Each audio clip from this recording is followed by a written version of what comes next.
நண்பர்களுக்கு வணக்கம். நான் உங்கள் இமானுவேல். நாம் எதிர்பார்த்ததை விட அதிக பகுதிகளில் கடந்த 24 மணி நேரத்தில் மழையானது பதிவாக இருப்பதை நம்மால் தெரிந்து கொள்ள முடிகிறது. இப்பொழுதே இப்படி இருக்கிறது. 23ஆம் தேதியன்று எந்த அளவிற்கு மழை பதிவாகும் என்பதை பார்ப்பதற்காக நான் ஆர்வமாக காத்திருக்கிறேன். அது மட்டுமல்லாது 23ஆம் தேதி வாக்கில் மேற்கு தொடர்ச்சி மலை மற்றும் அதனை ஒட்டியிருக்கக்கூடிய சில இடங்களிலும் கணிசமான அளவு மழை பதிவாகும் என்கிற எதிர்பார்ப்பும் என்னிடம் உள்ளது. ஏனென்றால் மேற்கு திசை காற்றினுடைய வீரியமானது வெகுவாக அதிகரிப்பதற்கான வாய்ப்புகளும் 23 அல்லது 24ஆம் தேதிகளில் இருக்கிறது.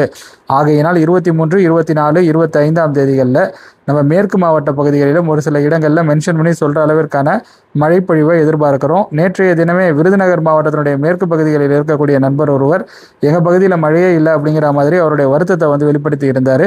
23, 24, 25 இந்த 3 நாட்களில் ஏதேனும் சில நாட்களில் விருதுநகர் மாவட்ட மேற்கு பகுதிகளில் குறிப்பாக ராஜபாளையத்திற்கு நெருக்கத்தில் இருக்கக்கூடிய சில இடங்களில் வத்திராயிருப்புக்கு அருகே இருக்கக்கூடிய ஒரு சில இடங்களில் கூட மழையானது பதிவானது என்றால் நீங்கள் அதை மகிழ்ச்சியுடன் வரவேற்றுக் கொள்ளுங்கள்.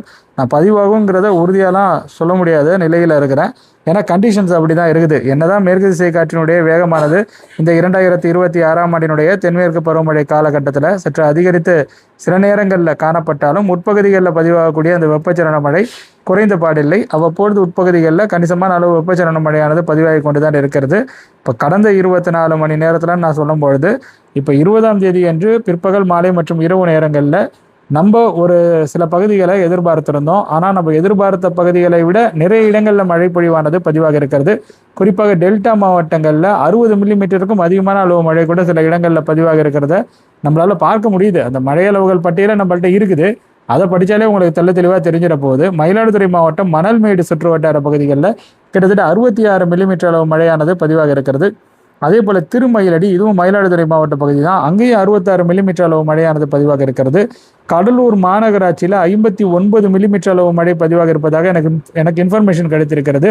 அதே போல் காரைக்காலில் பார்த்தீங்கன்னாக்கா 19 மில்லிமீட்டர் அளவு மழை, நாகப்பட்டினம் சுற்று வட்டார பகுதிகளில் 27 மில்லிமீட்டர் அளவு மழை என டெல்டாவின் பல்வேறு இடங்களில் மழையானது பதிவாக இருக்கிறது. சிறுவாடி விழுப்புரம் மாவட்டம் 43 மில்லிமீட்டர், கலையூர் ஏதோ ஒரு பகுதி, அதோடைய ஆங்கில அந்த சொல் என்பது அப்படித்தான் எழுதப்பட்டிருக்கிறது. KALAIOUR அப்படி என்பதை போன்று இருக்கிறது. அது கலையூரா அப்படிங்கிறத நீங்களே முடிவு பண்ணிக்கோங்க. அது கடலூர் மாவட்டத்தில் இருக்குது. அங்கே 40 மில்லிமீட்டர் அளவு மழை. அதே போல் பள்ளிப்பாக்கம் விழுப்புரம் மாவட்டம் 36 மில்லிமீட்டர், திருக்கண்ணாபுரம் நாகப்பட்டினம் மாவட்டம் 36 மில்லிமீட்டர். இந்த பகுதி ஆக்சுவலாக பார்த்தீங்கன்னாக்கா சில மணி நேரங்களுக்கு முன்பாக ஒரு எழுத்துப்பூர்வமான பதிவில் நான் மென்ஷன் பண்ணியிருந்தேன். நமது புதுச்சேரி வெதர்மேன் முகநூல் பக்கத்தில்.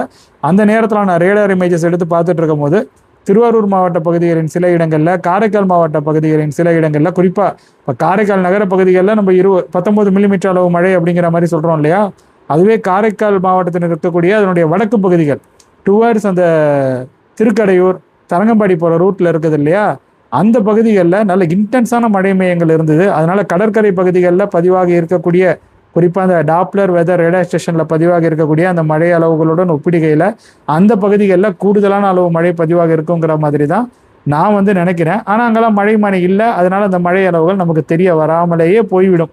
அதுதான் நிதர்சனம். இப்படி தான் இருக்கும். பக்கத்தில் இருக்கக்கூடிய பகுதிகளில் மிக வலுவான மழை மையங்கள் இருக்கிறத நம்மளால் பார்க்க முடியும். ஆனால் மழை மணி இல்லாத இடங்களில் பதிவாக இருக்கக்கூடிய மழை அளவுகளை நம்மளால் தெரிஞ்சுக்க முடியாது. சரி, அது ஒரு புறம் இருக்க, இதை தவிர்த்து நிறைய இடங்கள் அந்த நேரத்தில் மழை மையங்கள் இருந்தது. அந்த நேரத்தில் திட்டுச்சேரியில் இருக்கக்கூடிய நண்பர் ஒருவர் எனக்கு வாட்ஸ்அப்பில் ஒரு காணொலி அனுப்பியிருந்தார். அவருடைய பகுதியில் கனத்த மழை பதிவாகி கொண்டு இருக்கிறது என்பதை போல். அப்போ தான் நான் ரேடர் எடுத்து ஓப்பன் பண்ணியே பார்த்தேன். ஏன்னா நான் வேறொரு அலுவலில் ரொம்ப பிஸியாகவே இருந்துட்டேன்.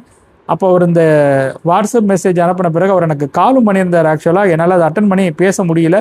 கடந்த சில தினங்களாக என்னை அலைபேசியின் வாயிலாக தொடர்பு கொண்ட அனைவருக்கும் என்னுடைய சாரியை நான் தெரிவிச்சுக்கிறேன். உங்களுடைய அழைப்புகளை ஏற்று என்னால் பதில் வழங்க முடியல.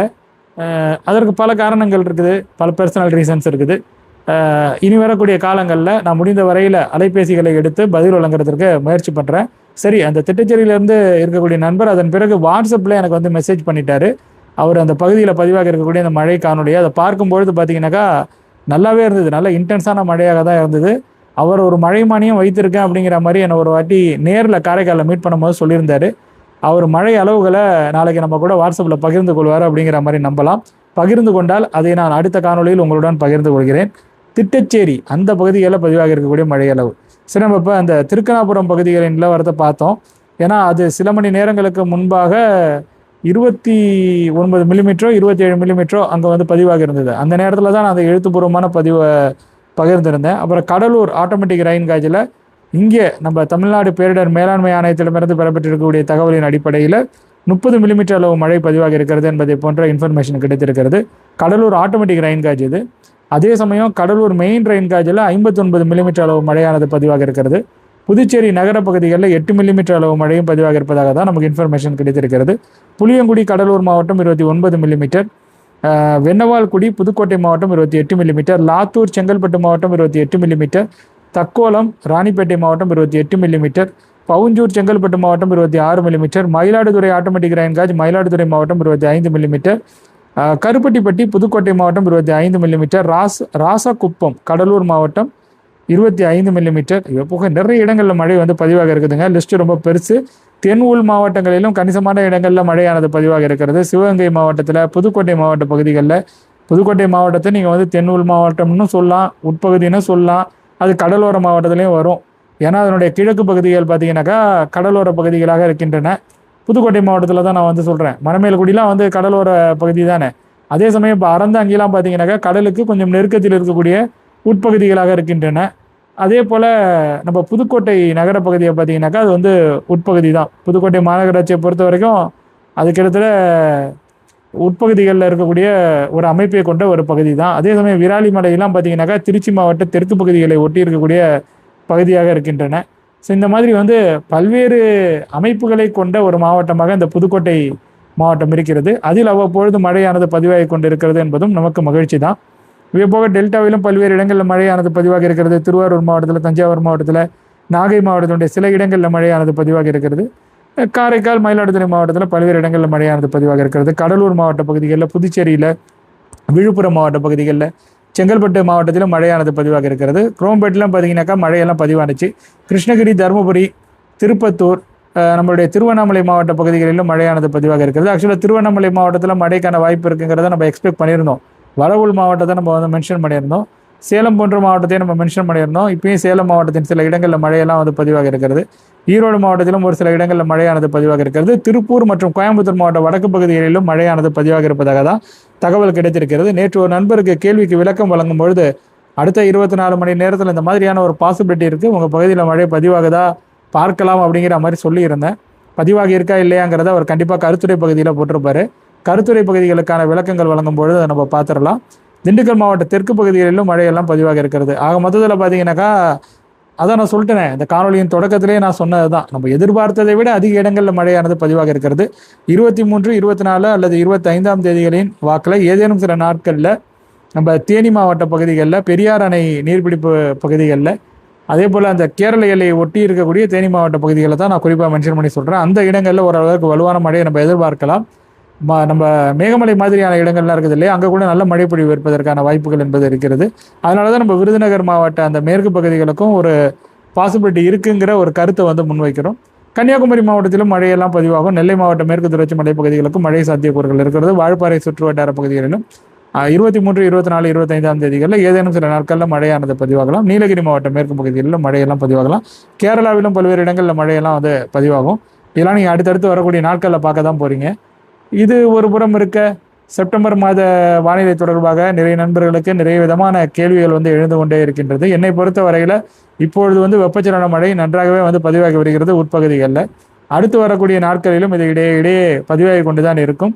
செப்டம்பர் மாதத்திலும் வெப்பச்சலன மழை சிறப்பாக அமைவதற்கான வாய்ப்புகள் மிக மிக அதிகமாக இருக்கிறது. செப்டம்பர் மாதம் தென்மேற்கு பருவமழைக்கு சாதகமாக இருக்குமான்னு கேட்டிங்கனாக்கா எனக்கு அந்த அளவுக்கு பெரிய ஹோப்லாம் வந்து கிடையாது. தென்கோடி மாவட்டங்கள் ஓரளவிற்கு பலனடையலாம். கன்னியாகுமரி மாதிரியான மாவட்டம் வந்து சில நேரங்களில் இந்த சாத்தியக்கூறுகளை அதற்கு சாதகமாக வந்து பயன்படுத்திக்கும். அந்த மாதிரி கன்னியாகுமரி மாவட்டம் வந்து பலனடையுதாங்கிறத வந்து பார்க்கலாம். மற்றபடி பார்த்தீங்கன்னாக்கா இது அவ்வளோதான் அப்படிங்கிற மாதிரி தான் எனக்கு வந்து தோணுது. ஏன்னா ஆகஸ்ட் மாதத்தினுடைய இறுதி கட்டத்தை நம்ம நெருங்கி கொண்டு இருக்கிறோம். 20ஆம் தேதியை கடந்து 21ஆம் தேதியில் நம்ம காலடி எடுத்து வச்சுட்டோம். 3 வாரத்தை கடந்து விட்டோம். இதுவரையில் ஆக்டிவாக எதுவும் நடக்கலை. செப்டம்பர் மாதத்தில் அந்த அளவிற்கு ஆக்டிவ் ஆகுமாங்கிறது வந்து கேள்விக்குறி தான். பட் மழை வந்து எந்த அளவுக்கு கிடைக்குதோ அதை நம்ம அக்செப்ட் பண்ணிக்க வேண்டியதுதான்.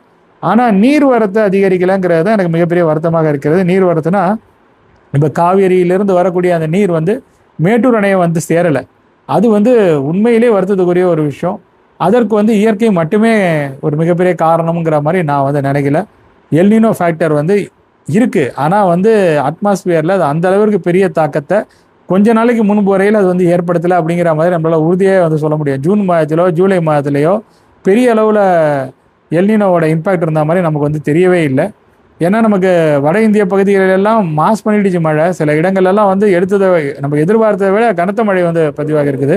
அதெல்லாம் வந்து மறக்க முடியாது. அப்படி இருக்கும்போது தமிழ்நாட்டில் மட்டும் அந்த மேற்கு தொடர்ச்சி மலை பகுதிகளில் மழை பதிவாகாமல் போனதும், கேரளாவில் மழை குறைவாக பதிவானதையும் நம்ம வந்து எல்னினோ தான் எல்னினோவோட டைரெக்டாக பொருத்தி பார்க்க முடியாது.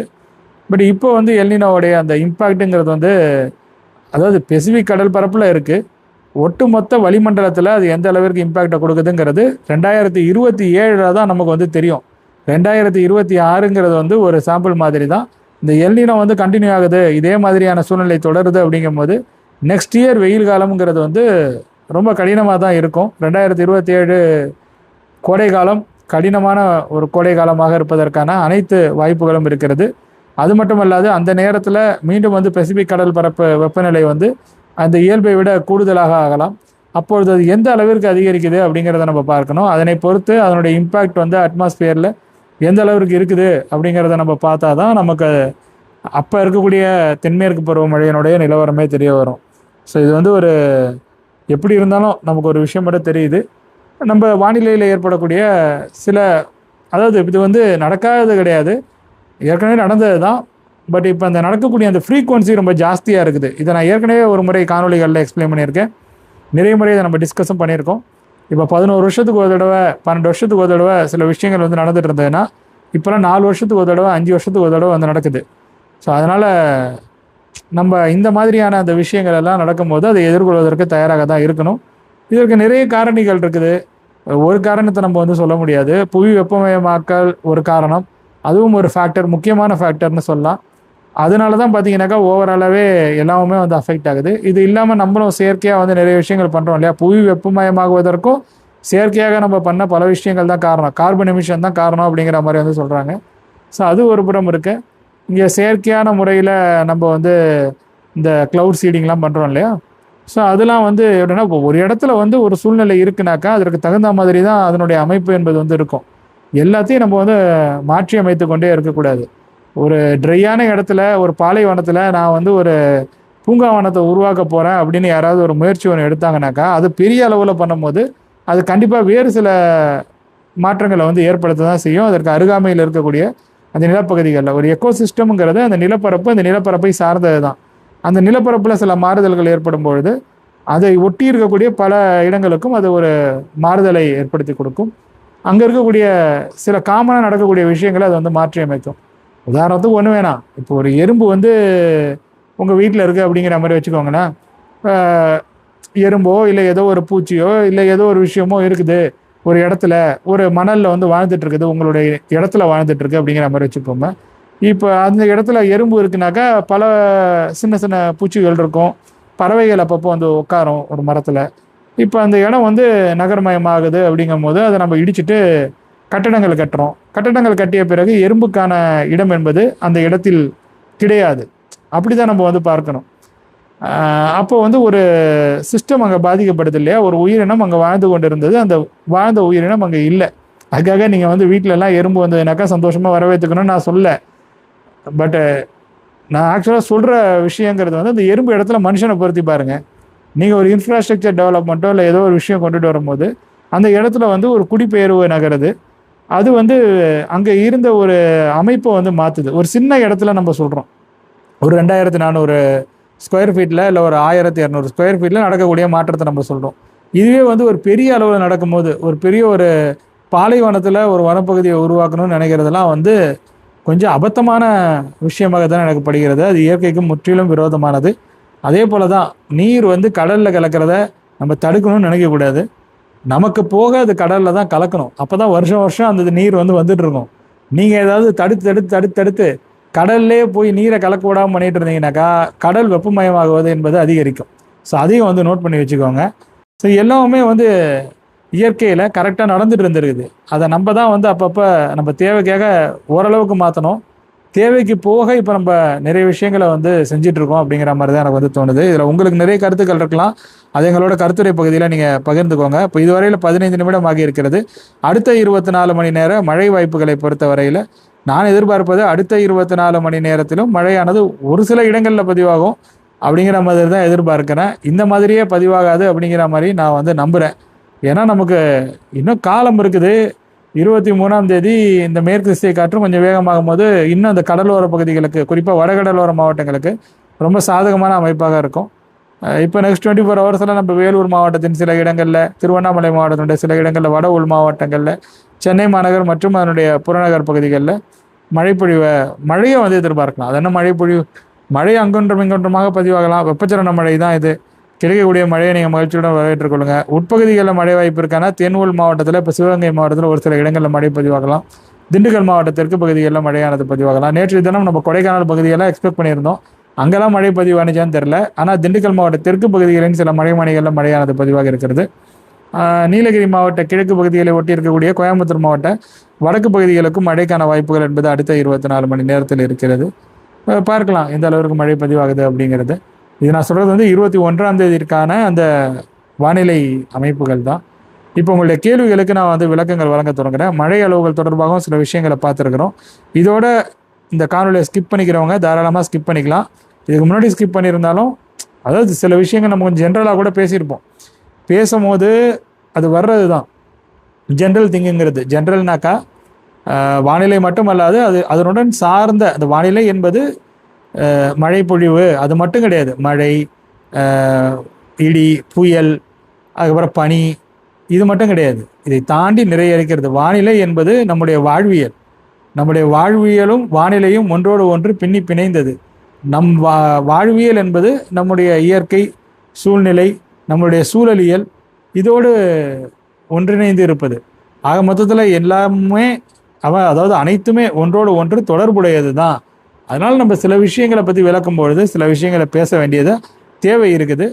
எனிவே, இப்போ நான் கேள்விக்கு விளக்கம் வழங்க போகிறேன். அதில் அந்த கேள்விகளை பொறுத்து அந்த விளக்கங்கள் வந்து கொஞ்சம் பெரிதாகவும் இருக்கலாம், கொஞ்சம் சிறிதாகவும் இருக்கலாம்.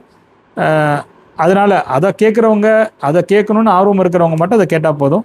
விஜயகுமார் முதல் கேள்வியை முன்வைத்திருக்கிறார். இனிய மாலை வணக்கம் ஐயா. கோவை மாவட்டம் அன்னூர் வடக்கு எங்கள் பாசக்குட்டை ஊரில் நேற்று மாலை 3 மணிக்கு நனைக்கும் மழை.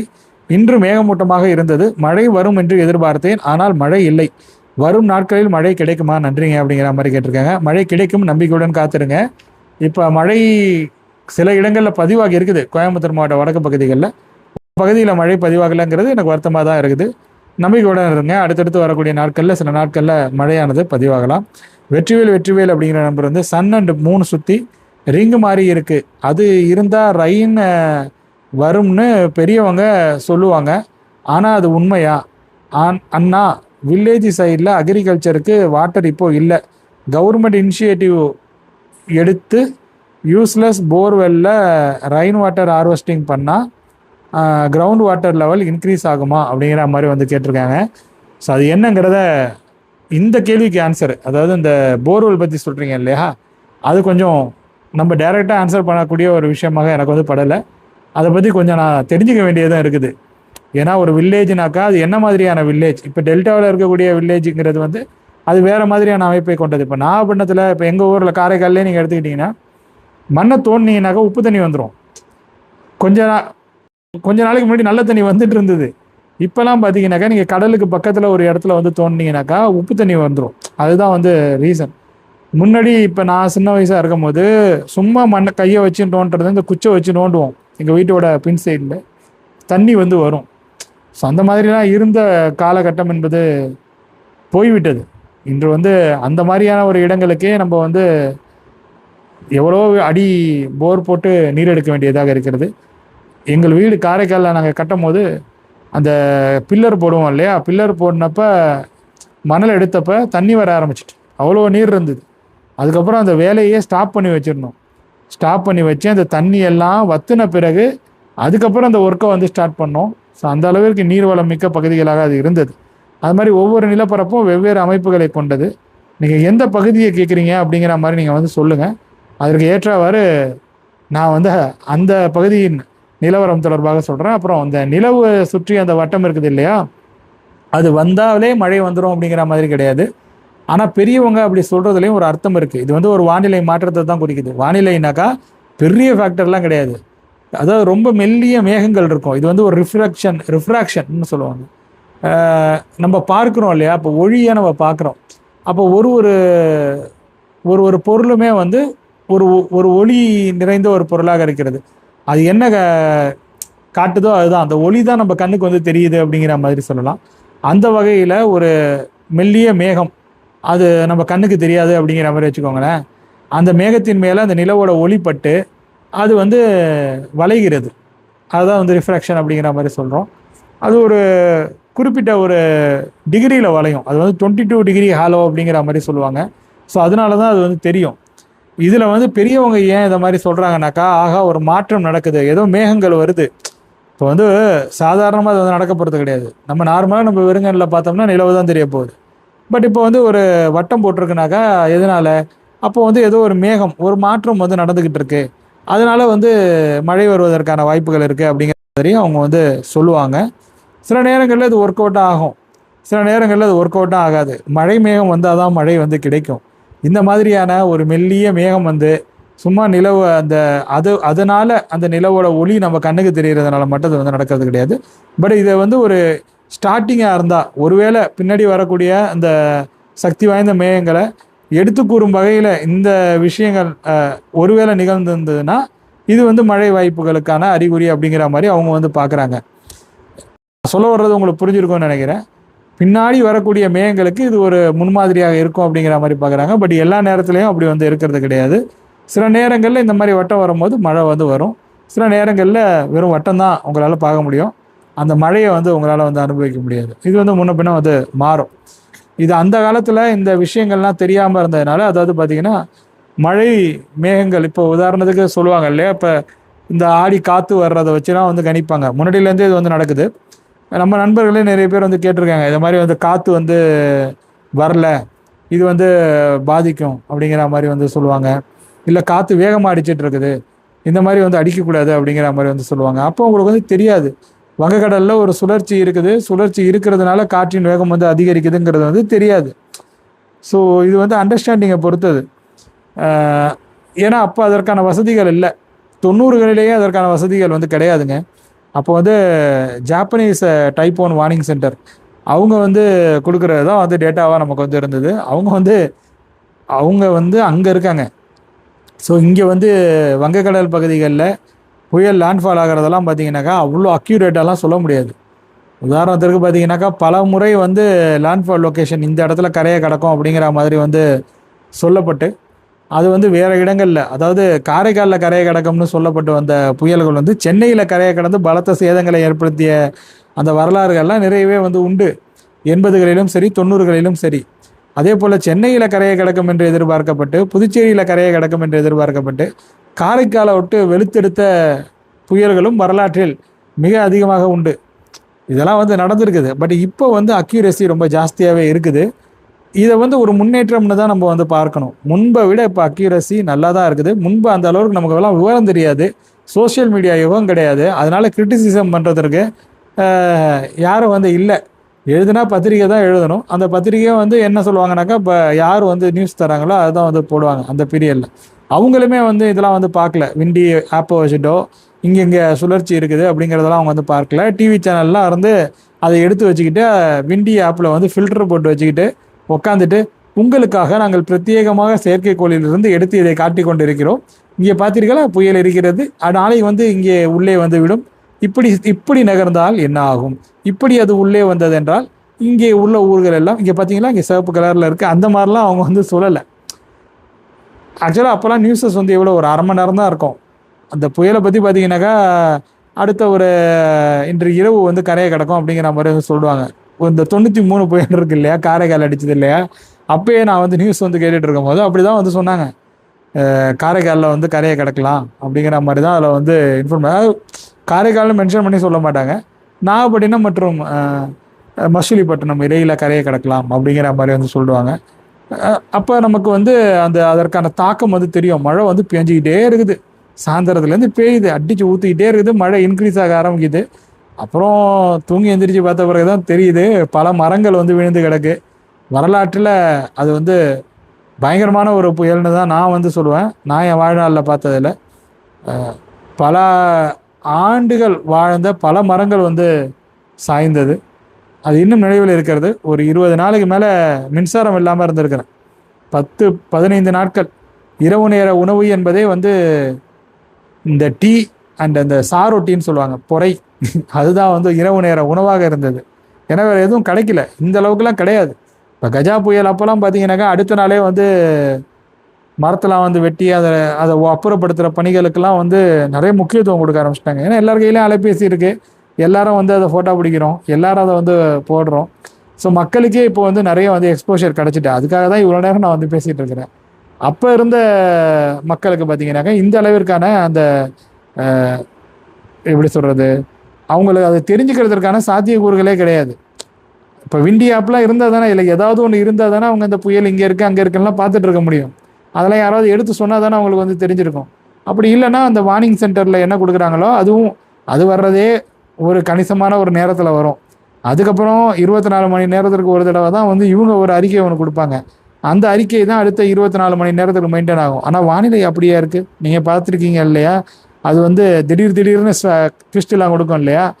ஸோ அதனால் இதெல்லாம் வந்து டோட்டலாக வந்து இப்போ தான் ரொம்ப நிறைய பேருக்கு அது தொடர்பான விழிப்புணர்வுகள், நிறைய விஷயங்கள் தெரிகிறதுனால வர்ற ஒரு இதுதான் அது அப்படிங்கிறது தான் நான் வந்து சொல்ல வரேன். நீங்கள் ஒரு கேள்வி ஒன்று கேட்டீங்க, அந்த நிலவுக்கு வட்டம், அதற்கான எக்ஸ்ப்ளனேஷன் கொடுக்க வந்தேன். பட் எனக்கு தோணுன சில விஷயங்களையும் அதில் நான் வந்து சேர்த்து சொல்லியிருக்கிறேன். எனிவே அது உங்களுக்கு யூஸ்ஃபுல்லாக இருந்திருக்கும் அப்படிங்கிற மாதிரி நான் வந்து நம்புகிறேன். இப்போ நம்ம நல்லாவே அட்வான்ஸ்ட் ஆகிருக்கோம் அப்படிங்கிறது தான் வந்து சொல்ல வரேன். இந்த டெவலப்மெண்ட் வந்து ஒரு சூப்பரான டெவலப்மெண்ட். இப்போ நம்ம இருக்கிறது இதை விட நம்ம இன்னும் மெருகேறணும். வருங்காலங்களில் இதை விட துல்லியத்தன்மையுடன் நம்ம வந்து கணிக்கிறதுக்கு புதிய அந்த மாதிரிகள், கணினிகள் இதெல்லாம் வந்து உருவாக்கணும்.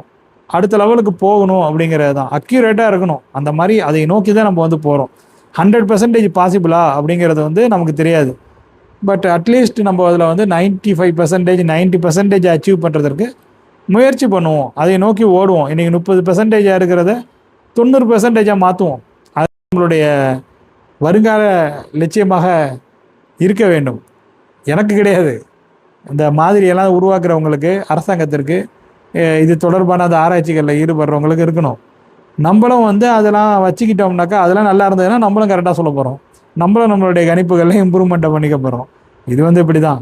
சரி, ஓகே. இப்போ அடுத்த கேள்விக்கு வரேன். முனியப்பன் அப்படிங்கிற நண்பர் வந்து, வணக்கம் நண்பா, திருவண்ணாமலை மாவட்டம் அவலூர்பேட்டையை ஒட்டியுள்ள எங்கள் பகுதியில் இரவு அரை மணி நேரம் மழை பெய்தது. மீண்டும் எப்போது மழை வரும் அப்படிங்கிற மாதிரி வந்து சொல்லியிருக்கிறாங்க. மீண்டும் அடுத்து வரக்கூடிய நாட்களிலும் இடையே மழை வாய்ப்புகள் என்பது இருக்கும். அதனால் நீங்கள் வந்து நம்பிக்கையுடன் காத்துருங்க. 23ஆம் தேதிக்கு கண்டிப்பாக மழை வாய்ப்பு என்பது இருக்கும். நடுவில் 22ஆம் தேதி மழை பதிவானாலும் நீங்கள் ஆச்சரியம் கொள்ள தேவை கிடையாது. பார்க்கலாம். 23, 24, 25 அதில் அந்த 3 நாளில் ஏதேனும் சில நாட்களில் மழை பதிவாக வாய்ப்புகள் அதிகமாகவே இருக்கிறது.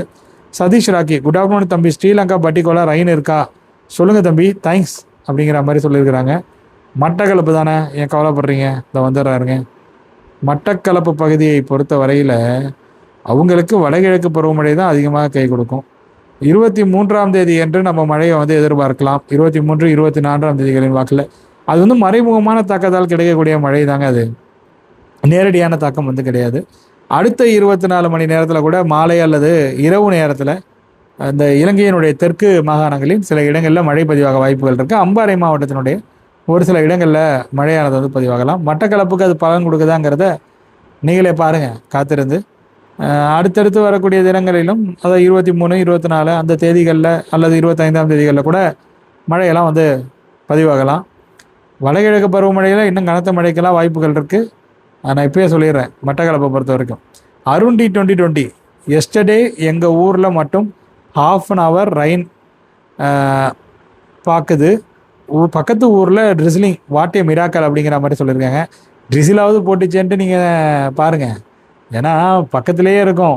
5 கிலோமீட்டரா, 2 கிலோமீட்டரா, 1 கிலோமீட்டரா, அந்த ஊர்லலாம் மழையே வந்து பதிவாகிறது கிடையாது. இப்போ நகரங்களில், இப்போ ஒரு பெரிய நகரங்களில் இதை நம்ம கண்கூட பார்க்க முடியும். சென்னையில் பார்த்தீங்கன்னா ஒரு சில இடங்களில் நல்ல மழை பெய்யும், ஒரு சில இடங்களில் நல்ல மழை வந்து இருக்காது. இது பெரிய நகரம் சரி அப்படிங்கிற மாதிரி நம்ம ஒதுக்கி தள்ளினாலும், இப்போ கடலூரில் நான் பார்க்குறேன், கடலூர் மெயின் ரெயின்காஜ் ஸ்டேஷனில் 59 மில்லிமீட்டர் நேற்று இரவு 11:30 மணி வரையிலான அந்த மழை அளவு. இப்போ வரையில் பதிவான அந்த மழை அளவை நான் இப்போ எடுத்து பார்க்கும்போது நம்ம ஆட்டோமேட்டிக் ரெயின்காஜில் 30 மில்லிமீட்டர் வந்து காட்டுது. அப்போ ரெண்டும் ஒரே ஊர் தானே, அதில் இவ்வளோ பெரிய டிஃப்ரென்ஸ். கடலூரினுடைய பரப்பளவு என்பது சென்னையினுடைய பரப்பளவுக்கு ஈக்குவலண்ட்டாக ஆக முடியாது. சென்னையினுடைய பரப்பளவு பார்த்தீங்கன்னா ஆல்மோஸ்ட் பார்த்தீங்கன்னா 500 சொச்சம் ஸ்கொயர் கிலோமீட்டர்னு நினைக்கிறேன். அதுவும் இப்போ வந்து கொஞ்சம் எக்ஸ்பேண்ட் பண்ண பிறகு சிட்டி 600 சொச்சம் ஸ்கொயர் கிலோமீட்டர் அப்படிங்கிற மாதிரி சொல்கிறாங்க. சில பேர் 700 சொச்சம் ஸ்கொயர் கிலோமீட்டர்னு சொல்கிறாங்க. 1000 சொச்சம் ஸ்கொயர் கிலோமீட்டராக மாற்றணுங்கிறது தான் அவங்களுடைய லட்சியமாக இருக்கிறது.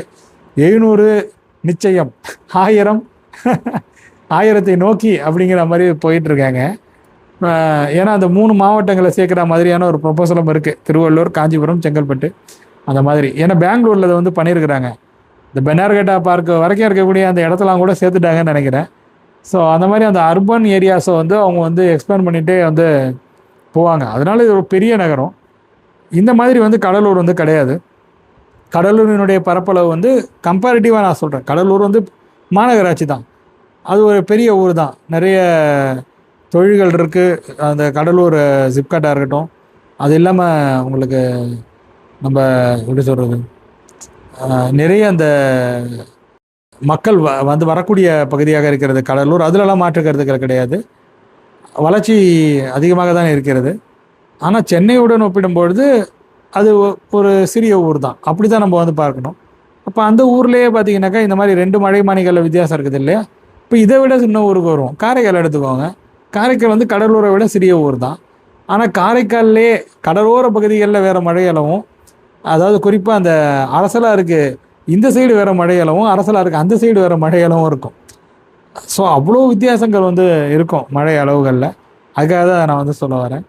எனிவே இதெல்லாம் நம்ம இப்போ நம்மளால் இதெல்லாம் வந்து தெரிஞ்சிக்க முடியுது இல்லையா, அதுவே வந்து இப்போ மகிழ்ச்சியான ஒரு விஷயம். அந்த காலத்தில் இப்போ இந்த கேமராலாம் இல்லாதப்ப, அலைபேசியில் இந்த அளவிற்கான தொழில்நுட்பம்லாம் இல்லாதப்ப ஒருத்தர் இருப்பார், பைக்கில் போயிட்டுருப்பார், அவர் போகிற இடத்துல மழை இருக்காது, கொஞ்சம் தள்ளி வந்து மழை பெஞ்சிட்டு இருந்திருக்கும்.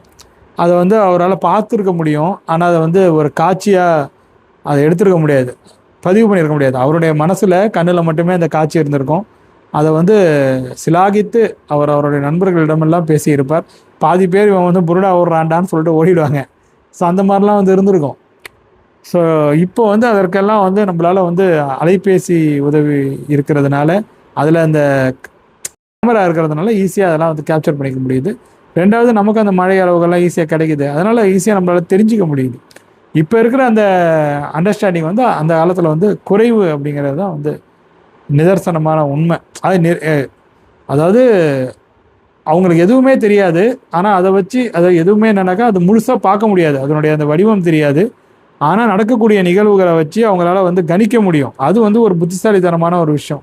இது இப்படி இருக்கலாம் அப்படிங்கிறத அந்த லெவலுக்கு கொண்டு வருவாங்க. அது ஒரு வகையில் ஒரு நாலேஜபிளான விஷயம். இப்போ நம்மக்கிட்ட எல்லாமே இருக்குது, நம்மளால் தொழில்நுட்ப ரீதியான வளர்ச்சினால எல்லாத்தையும் நம்மளால் வந்து பார்க்க முடியுது, ஈஸியாக தெரிஞ்சிக்க முடியுது. இது இங்கே நடக்குது, காற்றோட வேகம் அதிகரிக்க போகுது நாளைக்கு அப்படிங்கிற மாதிரிலாம் நம்மளால் தெரிஞ்சிக்க முடியுது. அதை வச்சு நம்மளால் என்ன பண்ண முடியுமோ இப்போ பண்ணிட்டு உட்காந்துருக்கோம், அவ்வளோதான். அதுக்கப்புறம் பிரவீன் அப்படிங்கிற நண்பர் வந்து கடலூர் மாவட்டம் பெருமாள் ஏரி கிழக்கு கருவேப்பம்பாடி கிராமத்தில் 2 வாரம் கழித்து நல்ல மழை, மாலை 7 to 9 30 மில்லிமீட்டருக்கு மேல் அப்படிங்கிற மாதிரி சொல்லியிருக்காரு. எனக்கு மிகவும் மகிழ்ச்சியாக இருக்கிறது. பெருமாள் ஏரியை ஒட்டி இருக்கக்கூடிய அந்த பகுதிகளில் நல்ல மழைப்பொழிவு இருக்கிறது என்பதே மகிழ்ச்சியான ஒரு விஷயம்தான். அதுவும் ஒரு மிக முக்கியமான ஏரின்னு சொல்லலாம். இப்போ அடுத்தடுத்து வரக்கூடிய காலங்கள்லையும் மழைக்கான வாய்ப்புகள் என்பது இருக்கிறது. செப்டம்பர் மாதத்திலும் மழைக்கான வாய்ப்புகள் என்பது இருக்கிறது. நீங்கள் மகிழ்ச்சியுடன் காத்திருங்க. முனிராஜ் அப்படிங்கிற நம்ம வந்து கிருஷ்ணகிரி மாவட்டம் மழை சொல்லுங்க ப்ரோ. கிருஷ்ணகிரி மாவட்டத்திலும் அடுத்து வரக்கூடிய நாட்களில் மழையானது பதிவாகும். இப்போ கடந்த 24 மணி நேரத்திலும் கிருஷ்ணகிரி மாவட்டத்துடைய சில இடங்களில் மழை பதிவாக இருக்கிறத நம்மளால் பார்க்க முடியுது. இதற்கு முந்தைய 24 மணி நேரத்திலும் மழையெல்லாம் வந்து பதிவாக இருந்தது.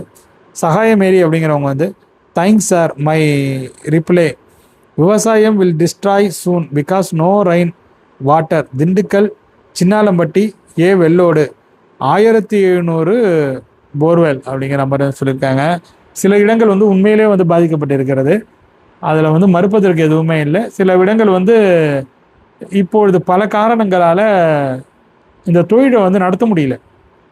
விவசாயம் என்பது வந்து பல விஷயங்களால் பாதிக்கப்பட்டிருக்கு. இந்த ஒரு விஷயம்னு மட்டும், அதாவது இந்த மழை, இந்த இயற்கை சார்ந்த விஷயங்களும் ஒரு காரணம். ஏன்னா இன்னைக்கு இருக்கக்கூடிய இந்த சூழ்நிலையில் நம்மளால் வந்து நஷ்டத்தை வந்து ஃபேஸ் பண்ணுறதுங்கிறது ரொம்ப கடினமாக இருக்கிறது.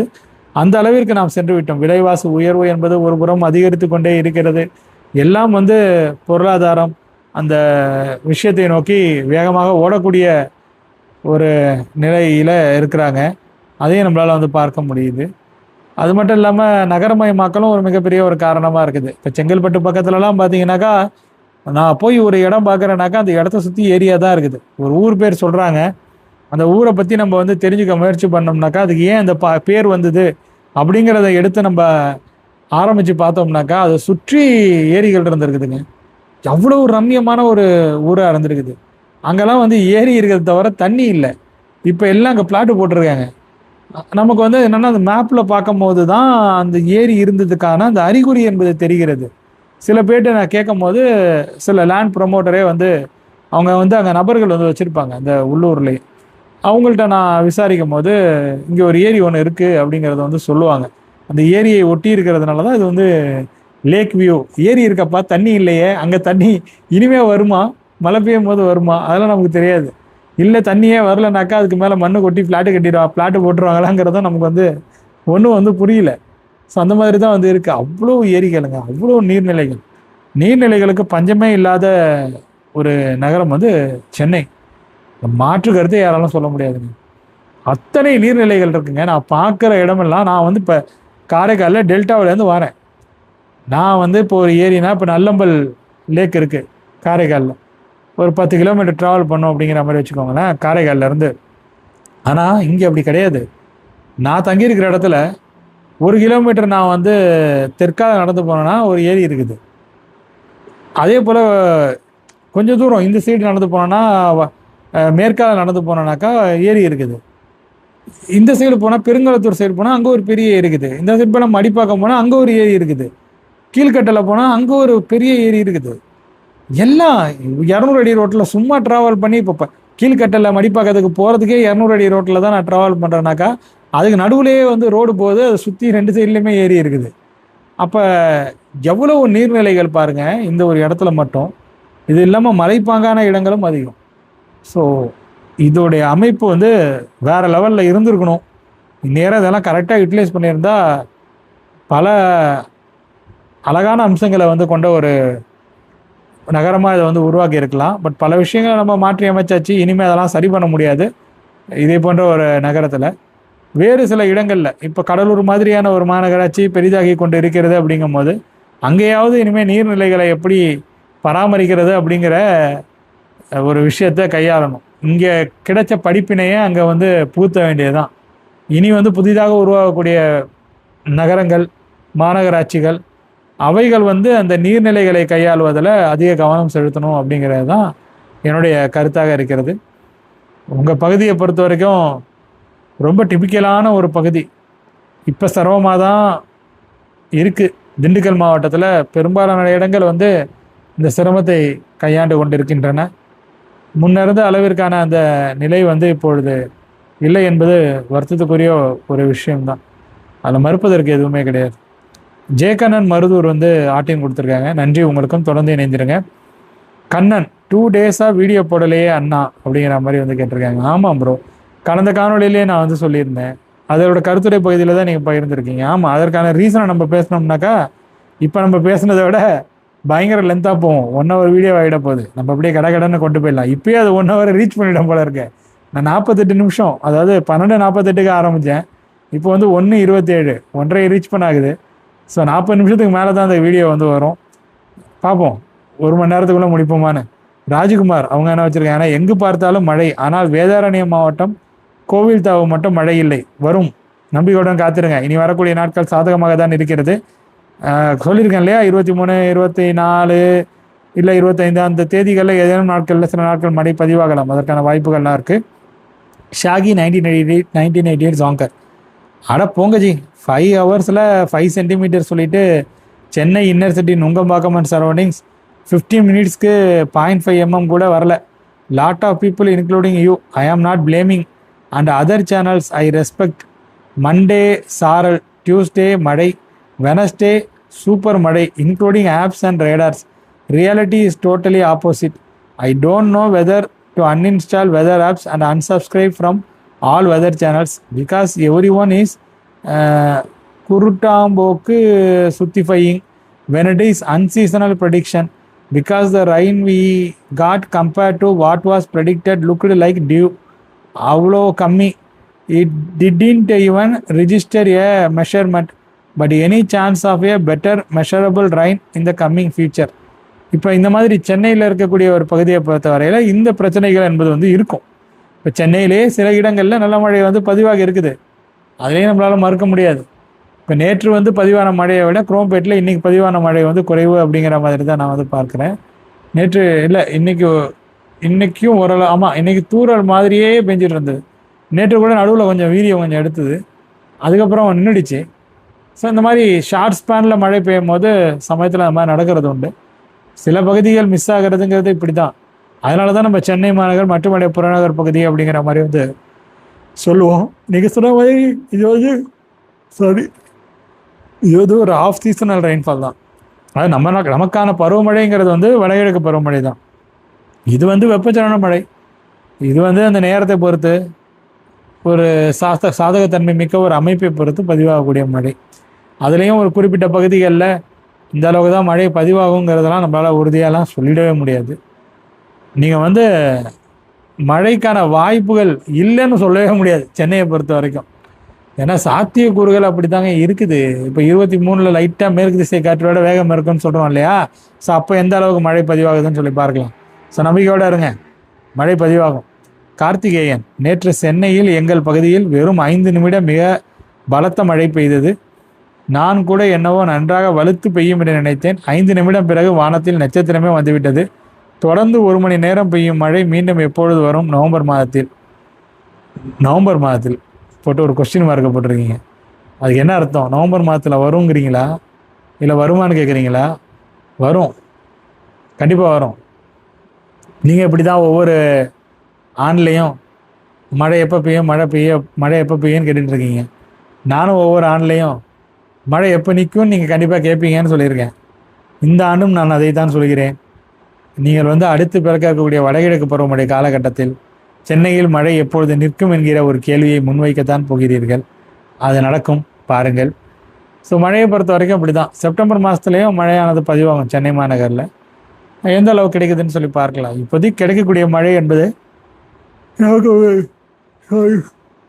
எனக்கே கொட்டாவி வந்துட்டு பதிவு பண்ணுறேன் எனக்கு. ஏன்னா நான் வந்து தூக்கம் வருது, அதனால் வந்து கடகடன்னு இப்போ நான் ஆன்சர் பண்ணுறேன். ஸோ இதை நீங்கள் வந்து கேட்குறவங்க எந்த நேரத்தில் வேணாலும் கேட்கலாம். பட் பகிர்ற நான் தான் வந்து கரெக்டாக அந்த 1:30 மணிக்கு உட்காந்து இதை பேசிட்டு உட்காந்துருக்கிறேன். எனிவே, மழை வாய்ப்புகள் என்பது இருக்கிறது, அடுத்து வரக்கூடிய நாட்களிலும் இருக்கும். எந்த அளவிற்கு மழை பெய்யுதுங்கிறது அது அந்தந்த நேரத்திற்கான அந்த அமைப்பை பொறுத்தது தான்.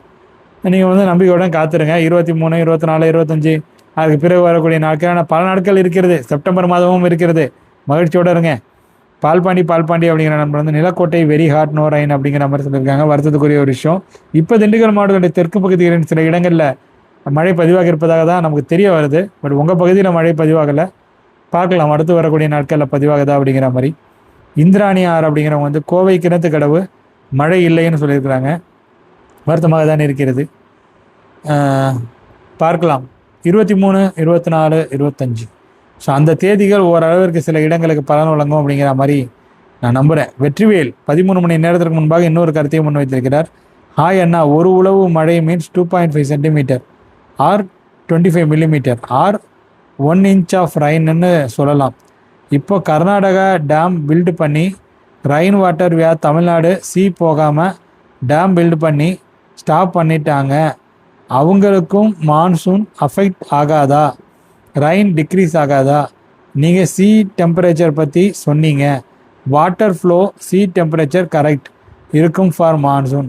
அதாவது ப்ரோ, கடல் தண்ணி எங்கே வந்து கலக்குது? உங்களுக்கு உற்பத்தி ஆகிற இடத்த நீங்கள் விடுங்க. கடல் தண்ணி வங்கக்கடலில் கலக்குது. அந்த வங்கக்கடலில் ஏற்படக்கூடிய மாற்றங்கள் அஃப்கோர்ஸ் வங்கக்கடலிலும் தாக்கத்தை ஏற்படுத்தும், வேறு சில கடல்களிலும் தாக்கத்தை ஏற்படுத்தும். அப்போ நீங்கள் கடலினுடைய அந்த பரப்பு வெப்பநிலை, அந்த தன்மை, அது மட்டும் இல்லாமல் அந்த பகுதிகளில் வாழக்கூடிய உயிரினங்கள்னு இருக்குது. கடல்னாக்கா அது வெறும் கடல் கிடையாது, அது வெறும் நீர் கிடையாது. அந்த நீர் கடையில் பல உயிரினங்கள்லாம் இருக்குது. அவைகளுக்கான சில முக்கிய மினரல்ஸுங்கிறது வந்து இந்த மலை பகுதிகளிலிருந்து அப்படியே தரைப்பகுதிகளில் நகர்ந்து இங்கேருந்து போகும் அப்படிங்கிற மாதிரி நான் வந்து மேலோட்டமாக கேள்விப்பட்டது தான். அது தொடர்பாக ரொம்ப டீப்பான எனக்கு வந்து நாலேஜ் வந்து கிடையாதுன்னு வச்சுக்கோங்களேன். பட் வந்து இயற்கை வந்து இப்படி தான் இயங்கிக்கிட்டு இருக்கு அப்படிங்கிற மாதிரி நான் வந்து சொல்கிறேன். நம்ம முன்னொரு காலத்தில் படிச்சிருக்கோம் இல்லையா, அந்த காலத்தில் வணிகம் வந்து இங்கேருந்து வந்து ஒரு திசையில் வந்து போட்டு விட்டாக்கா அந்த கட்டைகள், இந்த மரக்கட்டைகள்லாம் பெருசு பெருசாக இருக்குது இல்லையா, மியான்மர்லேருந்து இல்லை வெளிநாடுகள்லேருந்து ஒரு குறிப்பிட்ட சீசனில் அந்த கட்டைகள் இதையெல்லாம் மிதக்கிறதுக்கு போட்டு விட்டோம்னாக்கா அது இங்கே வந்து சேரும். அதை எடுத்துகிட்டு வந்து அந்த காலத்து மன்னர்கள்லாம் வந்து சில ஆர்கிடெக்சரல் விஷயங்கள்லாம் பண்ணாங்க அப்படிங்கிற மாதிரி நம்ம கேள்விப்பட்டிருக்கோம். அதுவும் வந்து முழுசாக ஆராய்ச்சியில் ப்ரூவ் பண்ணப்பட்ட விஷயமானு கேட்டிங்கனாக்கா அதில் எனக்கு வந்து தெரில. பட் பல பேர் வந்து சொன்னதை வச்சு தான் நான் வந்து சொல்கிறேன். இந்த மாதிரி இருக்குது, கடலில் வந்து வணிகம் செய்கிறது ஒரு திசையில் தான் அது வந்து போகும் அப்படிங்கிற மாதிரி வந்து சொல்லுவாங்க. அந்த மாதிரியான ஒரு படிப்பினை இருந்தது. கடல் எவ்வளோ முக்கியத்துவம் வாய்ந்தது அப்படிங்கிறதுக்கு, அங்கே நீர் ஓட்டம் இது எல்லாம் கரெக்டாக வந்து இருக்கணும். அதை தான் நான் வந்து சொல்ல வரேன். தண்ணீர் வந்து மனிதனின் தேவைக்கு போக கடலில் கலப்பது தான் வந்து எப்படி சொல்கிறதுன்னா சரியான ஒரு போக்கு. பெய்யும் மழையை அப்படியே நாங்கள் அடைத்து வைத்துக் கொள்வோம் அப்படிங்கிறது வந்து சரியான ஒரு போக்கு வந்து கிடையாது. அது வந்து எல்லாராலும் அக்செப்ட் செய்யப்படக்கூடிய ஒரு விஷயம். இப்போ அதில் நம்ம ஏதாவது மாற்றி அமைக்கும் போதும் அதற்கு தகுந்தாற் போல் சில வித்தியாசங்கள் என்பது வந்து வரும். அதனால தான் அந்த காலத்தில் கூட தண்ணீரை பிரித்து விட்டுருக்காங்களே தவிர்த்து ரொம்ப பெரிய அளவில் தேக்கி வைக்கணுங்கிற அந்த எண்ணம் வந்து அவங்கள்ட்ட இல்லை. கல்லணையே எடுத்துக்கோங்க. கல்லணை செய்யக்கூடிய வேலை என்னவென்றால் வேகமாக வரக்கூடிய ஆற்றல் மிக்க ஒரு காற்றாற்று வெள்ளத்தை பிரித்து விட்டு பல பகுதிகள் பலனடைவதற்கு ஏதுவான ஒரு அமைப்பை அது வந்து உருவாக்குகிறது. அந்த மாதிரியான சில முறைகளை நம்ம கையாளலாம். இப்போ கடலில் கலக்குதுங்கும் போது நம்ம அதை வந்து தேக்கி வைக்கிறதுக்கு முயற்சி பண்ணாமல் அதை பிரிக்கிறதுக்கு முயற்சி பண்ணலாங்கிறது என்னுடைய ஒப்பீனியன். பட் இப்போனா தண்ணியாக வந்து தவந்துக்கிட்டா இருக்குது கடல். ஏங்க கடைமடைக்கு தண்ணி வந்தே ரொம்ப நாள் ஆகுதுங்க. நான் பார்த்தேன் எங்கள் ஊருக்கெலாம் தண்ணி வந்து பல வருஷமாகுது. பட் ஏன் வாழ்நாளில் நான் பார்த்துருக்கேங்கிறதே எனக்கு மகிழ்ச்சியாக இருக்குது. கொள்ளிடத்தில் கடைசி வரைக்கும் அந்த பாலம் வரைக்கும் தண்ணி வந்து நான் பார்த்துருக்குறேன். ஒரு ஆண்டு இல்லை, ஒரு 4-3 தடவையாவது, 4-5 தடவையாவது பார்த்துருப்பேன். அது எனது வாழ்நாளில் நான் பார்த்த மிக முக்கியமான விஷயங்களாக நான் எடுத்துக்கொள்கிறேன். அதெல்லாம் வந்து வருங்காலத்தில் வந்து மக்கள் வந்து பார்ப்பாங்களாங்கிறது தான் நான் வந்து கேட்க வரேன். ஸோ கடைமடைக்கு தண்ணி வரணும், கடைமடையிலேருந்து அது கடலில் போய் கலக்கணும், மறுபடியும் இந்த சுழற்சி வந்து சரியாக வந்து நடக்கணும். வருட வருடம் இது இப்படியே நடந்ததுனா தான் நல்லது அப்படிங்கிறத நான் வந்து சொல்ல வரேன். இதில் சில மாற்றங்கள் ஏற்படும் பொழுது அதனுடைய அந்த விளைவுகள் என்பது வந்து ஒரு நாளில் 2 நாளில் தெரியாது. இப்போ என்ன நிலையிலிருந்தோ நடந்த சில விஷயங்கள் அந்த 100 வருடங்களில் நடந்த பல மாற்றங்களுக்கான விளைவை தான் நம்ம இப்போ அனுபவிச்சுட்டு இருக்கோம். 10 வருஷத்துக்கு ஒரு தடவை நடக்கிற ஒரு நிகழ்வு வந்து ஏன் 3 வருஷத்துக்கு ஒரு தடவை 5 வருஷத்துக்கு ஒரு தடவை நடக்கணும் அப்படின்னு நம்ம கேட்க தோணும். இல்லை 50 வருஷத்துக்கு ஒரு தடவை நடக்கிற வந்து ஒரு விஷயங்கிறது ஏன் இப்போ வந்து 10 வருஷத்துலேயோ 15 வருஷத்துலேயோ 5 வருஷத்துலேயோ நடக்கணும் அப்படிங்கிற அந்த விஷயங்களுக்கெல்லாம் இந்த சுற்றுச்சூழல் மாற்றம் தான் காரணம்.